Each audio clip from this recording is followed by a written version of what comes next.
quero compartilhar uma palavra com você nessa noite para abençoar a sua vida. Então eu quero que você abra a sua Bíblia neste momento, no Evangelho de João, o capítulo de número 4.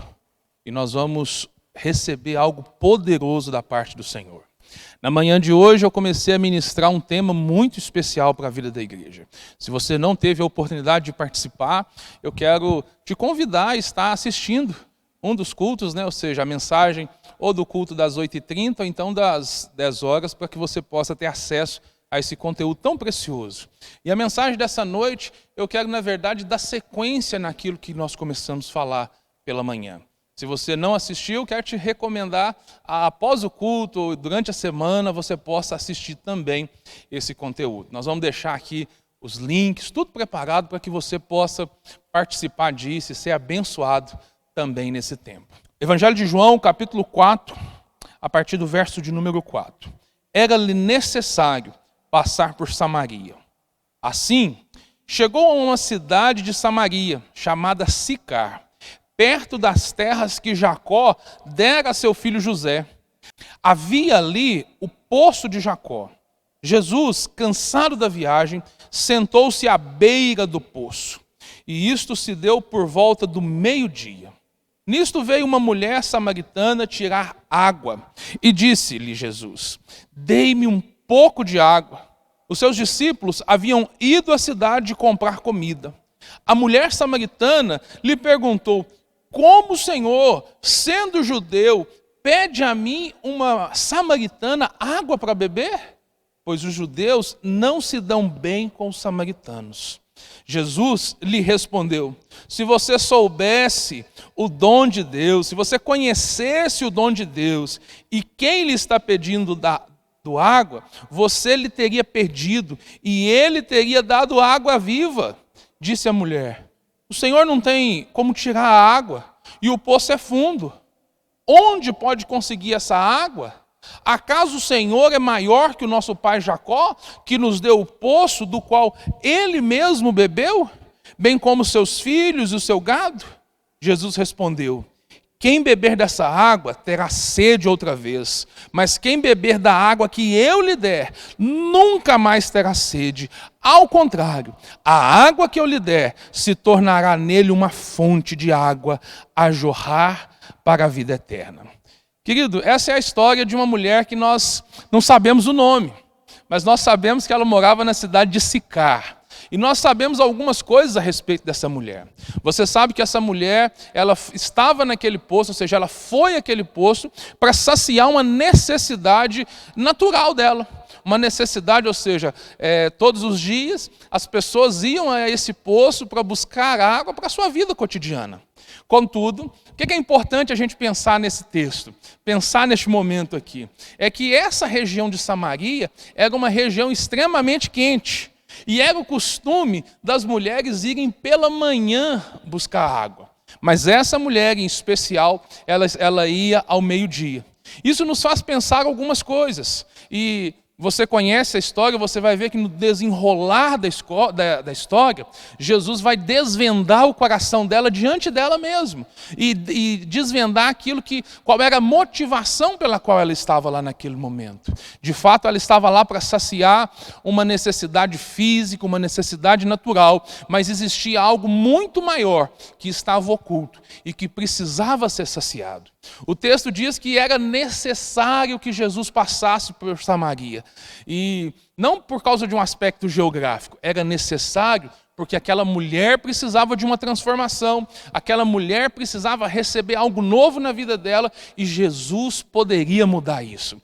Querido, você está na sua casa, você nesse dia, nesse tempo que nós estamos vivendo, talvez você olhe para situações e você se preocupa com muitas coisas, com o que está acontecendo no nosso país, com o que está acontecendo no nosso município, com a situação de escassez, com o medo do que está por vir. Eu quero te dizer que todas essas preocupações são verdadeiras, são reais, mas existem necessidades talvez muito mais profundas, que talvez você não esteja dando a atenção necessária. Mas nessa noite, você está participando desse culto aqui, você está recebendo essa palavra por quê? Porque Deus quer mudar a história da sua vida, Deus quer transformar a sua vida. E o que nós vemos nesse texto é que Jesus, ele inicia esse diálogo com essa mulher fazendo uma pergunta pelo menos curiosa. Porque o ponto de contato é exatamente a necessidade dela. Qual que era a necessidade dela? Água.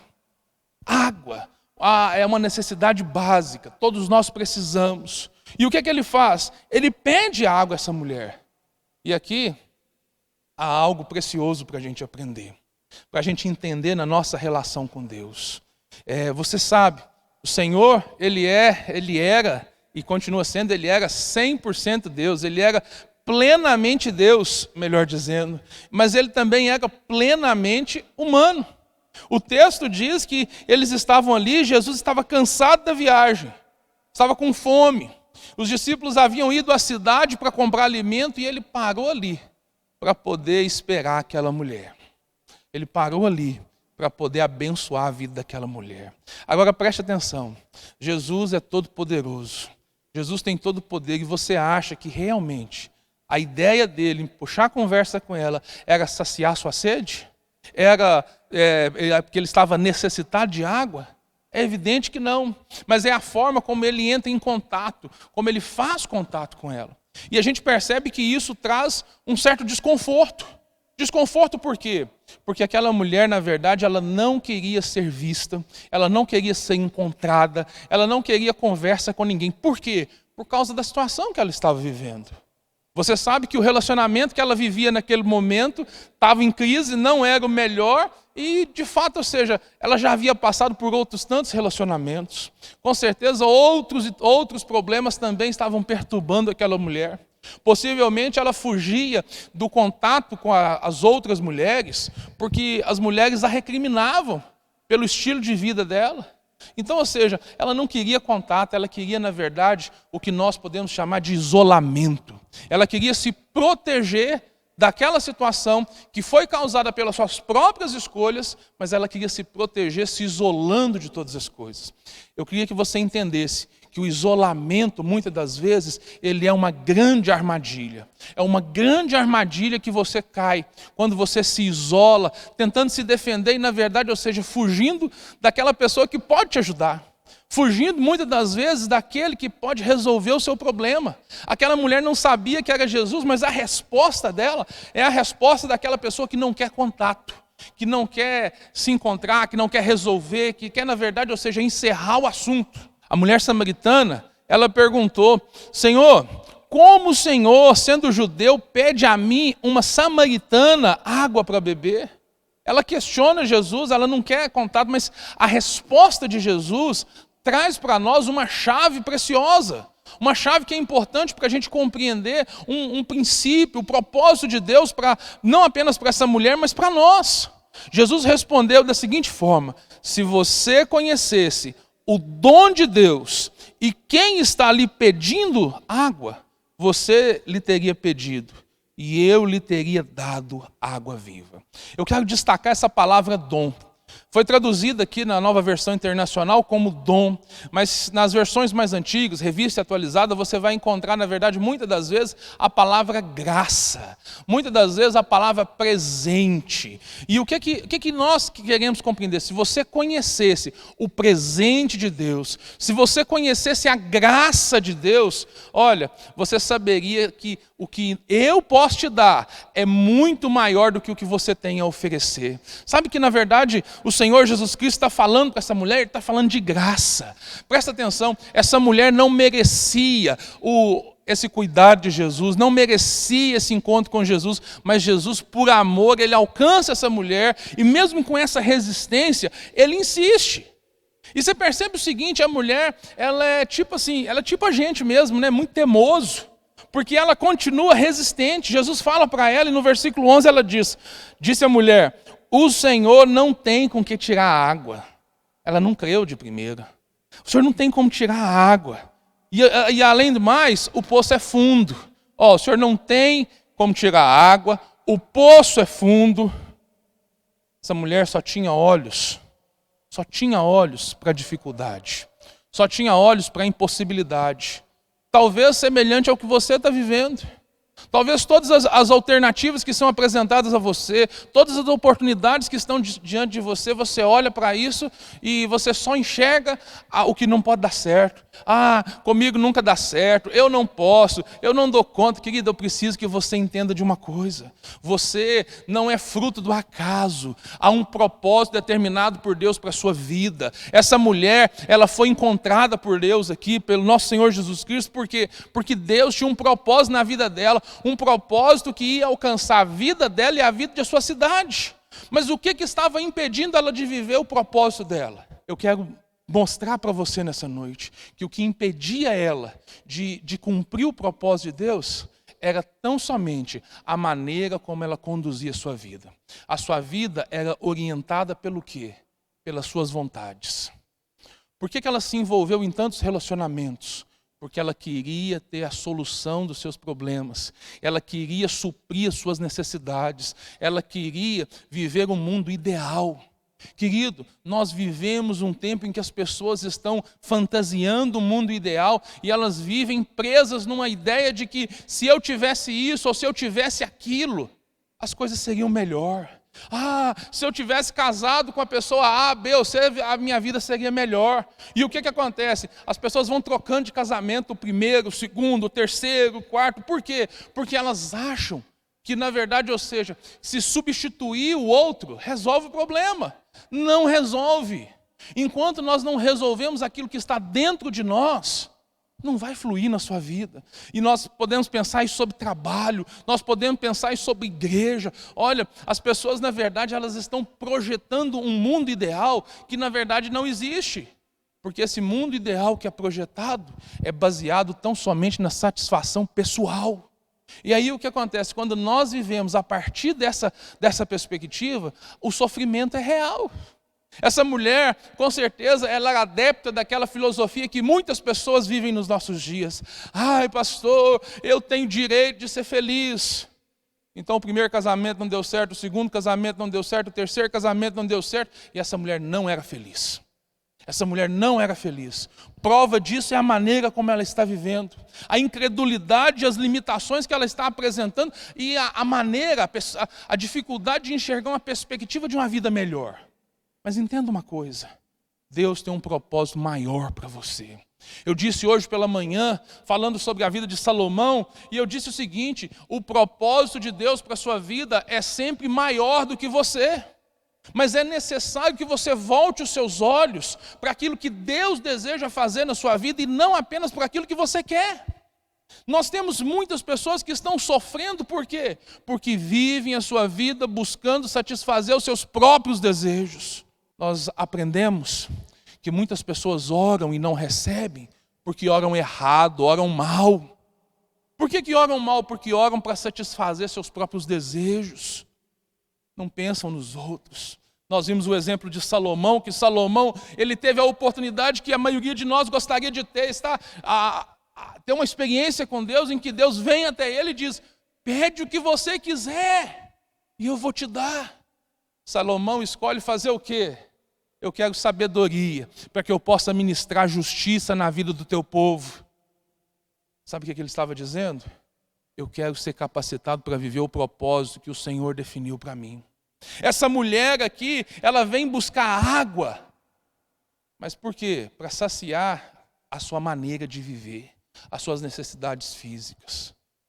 Mas Jesus continua dizendo para ela, e Jesus apresenta para ela uma alternativa. Essa mulher continua no seu movimento de incredulidade, de negação da oportunidade, de negação da verdade. Ela continua dizendo o seguinte: olha, o poço é forte, o senhor não tem com o que pegar, o poço é fundo, onde pode conseguir água viva? Onde que o senhor pode conseguir essa água viva? Acaso o Senhor é maior do que Jacó? Querido, antes de Jacó ser gerado, o Senhor Jesus já era. Entende? Ele já era. Ele é maior do que todas as coisas. Ele é de fato, ou seja, aquele que está no controle de todas as coisas.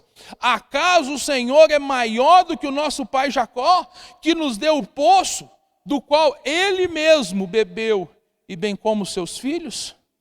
a resposta de Jesus é imediata e é pontual. Ela diz o seguinte, Jesus responde, olha, se você beber dessa água aí que Jacó bebeu, que os seus filhos bebeu, que o gado dele bebeu e que vocês estão bebendo, amanhã você vai ter que voltar aqui e beber de novo. Sabe por quê? Porque é natural. Querido, talvez você está me ouvindo aí e você tem feito uso de tantas coisas para satisfazer as suas necessidades pessoais. Talvez relacionamentos, talvez dinheiro, uso de entorpecentes, drogas, porque você acha que dessa forma você tem felicidade, porque você acha que dessa forma você alcança o alívio para as suas dores. Mas eu queria que você entendesse que aquilo que Deus tem para você é muito maior do que isso. É muito maior do que isso. Por quê? Porque depois de uma primeira dose, uma segunda dose, depois de um relacionamento, de uma noite ou outra, sabe o que acontece? Você volta a ter necessidade. Você volta a ter necessidade. E aí o que acontece? Você entra nesse ciclo vicioso. E na verdade, que escraviza você e que traz sofrimento para a sua vida. Mas eu quero te dizer nessa noite que Deus te chamou para a liberdade. Foi para a liberdade que o Senhor te chamou. Você pode ser livre nessa noite se você crer naquilo que a palavra de Deus diz para você. Porque Jesus responde para ela e ele continua dizendo o seguinte, olha, mas quem beber da água que eu lhe der, nunca mais terá sede. Ao contrário, a água que eu lhe der se tornará nele uma fonte de água a jorrar para a vida eterna. Ou seja, aquilo que você recebeu de Deus, querido, o que você, na verdade, você precisa receber, você precisa tomar, por quê? Porque isso vai transbordar na vida dos outros. Hoje pela manhã eu falei um pouco sobre legado. Querido, nós precisamos entender, o propósito de Deus é muito maior do que nós mesmos. O propósito da minha vida vai transbordar na vida dos meus filhos. O propósito da sua vida vai transbordar na vida dos outros, como de fato aconteceu comigo. O propósito na vida daqueles que vieram antes de mim, transbordaram em mim. E hoje eu estou dando sequência a isso, para que você possa receber essa palavra. Sabe qual foi o resultado disso? Ela entra por tantas outras situações, mas gradativamente, eu te convido a continuar lendo esse capítulo. Você percebe que o Senhor vai tratando, ela desconversa o assunto, falando em religiosidade e tudo. O que nós percebemos na vida dessa mulher? Ao longo dessa conversa toda, o Senhor Jesus Cristo ele vai trabalhando na vida dela, falando verdades e apresentando para ela o propósito de Deus para a vida dela. Apresentando, ou seja, as respostas para as negações que ela tinha. E aqui nós percebemos, a partir do versículo 27, o momento em que os discípulos chegam. Os discípulos voltam da cidade. Tinham comprado alimento e estavam voltando. Versículo 27 diz o seguinte: naquele mesmo momento, os seus discípulos voltaram e ficaram surpresos ao encontrá-lo conversando com a mulher. Mas ninguém perguntou: que quer saber? Ou por que está conversando com essa mulher? Verso 28. E eu quero encerrar aqui. Então, deixando o cântaro, a mulher voltou à cidade e disse ao povo: venham ver, um homem que me disse tudo o que eu tenho feito. Será que ele não é o Cristo? Então saíram da cidade e foram até onde ele estava. Preste atenção. Aquela mulher, ela foi liberta. Por meio do diálogo com o Senhor Jesus Cristo, ela foi liberta. Mas liberta do quê? De si mesma, das suas prisões. Porque na verdade, ou seja, depois de entender o propósito de Deus, depois de compreender a graça de Deus, de compreender o amor de Deus, ela deixa de lado aquilo que era a motivação que ela estava lá. Gente, presta atenção, essa mulher foi no poço fazer o quê? Não foi passear, foi beber água.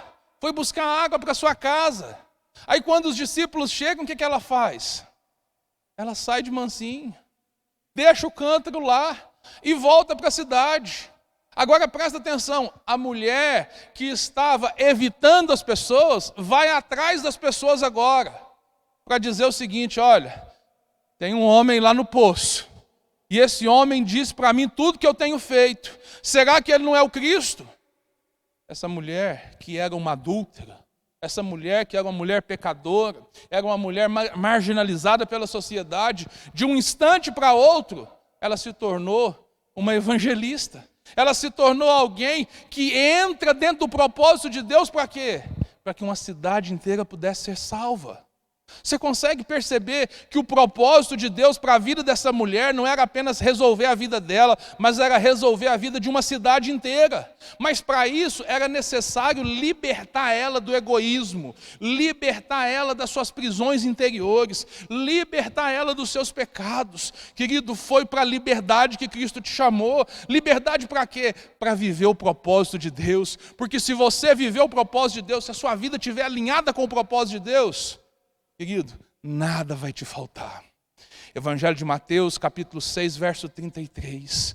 Buscai, pois, em primeiro lugar, o reino de Deus e a sua justiça, e todas as demais coisas vos serão acrescentadas. Olha, quando Salomão orou ao Senhor, quando Salomão pediu, o Senhor fez o seu pedido. Ele não pediu aquilo que ele precisava, de forma material, mas ele pediu aquilo que ia contribuir com o propósito para o qual ele fora chamado. Essa mulher que tinha ido beber água, agora o que ela faz? Ela volta e vence as barreiras das dificuldades de relacionamento e tudo, para quê? Para anunciar Jesus. Talvez você que está nos assistindo hoje, você que talvez entrou nesse vídeo por acaso, você não tenha percebido, mas Deus te atraiu aqui para mudar a realidade da sua vida. Mas qual a realidade, pastor? Você precisa viver o propósito de Deus para a sua vida. Rick Warren vai dizer que a maior tragédia do ser humano é viver uma vida sem propósito. É preciso que você entenda que esse vazio que está dentro de você, que você tem procurado ocupá-lo com tantas coisas, esse vazio é do tamanho de Deus. Somente Deus pode ocupar esse espaço na sua vida. O espaço de Deus na sua vida, Deus não pode ser o segundo, Deus não pode ser o terceiro, Deus quer ser o primeiro na sua vida. E o dia que Ele for o primeiro na sua vida, a sua vida vai ser transformada. Querido, se você precisa de ajuda, se você precisa de oração, nós estamos dispostos a te ajudar. Eu quero orar por você agora, abençoando a sua vida. Você que recebeu essa palavra, você entendeu que Deus está falando com você através desse vídeo, querido? Olha, faz o seu pedido de oração através dos comentários. Se você precisa de ajuda, querido, entre em contato conosco pelo meio da central de atendimento. Sabe por quê? Porque nós queremos te ajudar. Nós, como igreja, nós queremos de fato cumprir o propósito para o qual nós fomos chamados. E você está aqui, e você é alvo do amor e da graça de Deus. Eu quero orar por você nessa noite e abençoar a sua vida. Feche os seus olhos comigo, aonde você está, e eu quero declarar sobre a sua vida o amor de Deus, a graça transformadora de Deus. Eu quero declarar liberdade sobre a sua vida, em nome de Jesus. Pai, muito obrigado. Muito obrigado, Deus, por essas vidas que estão nos assistindo, Deus. Em nome de Jesus, toca com poder e graça sobre a vida dessas pessoas. Que elas sejam, ó Deus, assim como essa mulher foi, liberta. Que elas sejam libertas, ó Deus, de tudo que tem prendido. Pai, em nome de Jesus, eu declaro em fé, libertação sobre essas vidas, libertação do jugo do pecado, libertação sobre o sentimento de inferioridade, libertação sobre a depressão. E eu quero declarar sobre a sua vida que você vai cumprir o propósito de Deus para a sua vida, que tudo que o inimigo tem declarado sobre você, todos esses pensamentos de morte, eles não representam a vontade de Deus para você. Deus tem vida para você, uma vida abundante em nome de Jesus. É isso que Deus tem para você, meu irmão. É isso que Deus tem para você nesse tempo.